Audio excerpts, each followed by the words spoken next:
merong kakaiba dyan sa poste na yan. Tingnan natin. Ayun, oh, kakaiba.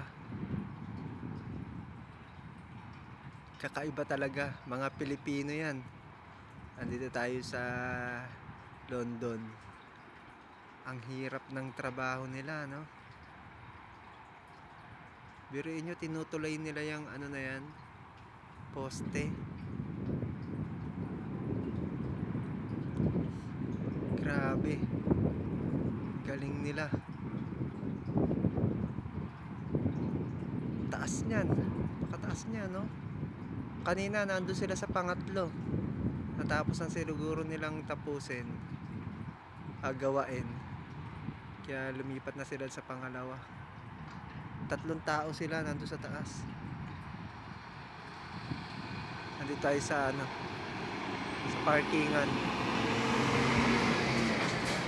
Sa parkingan tayo. Bakante, napakalawak. Nandun yung ating sasakyan, ayun, oh. Ayan. Kumpanya to. Tayo sa harapan ng kumpanya. Ayan. Morrison. Pero ang galing nila, oh. 3 sila ron, talaga. 3 silang gumagawa. Ayun, oh. Hindi sila nalulula. Grabe, ang lupit.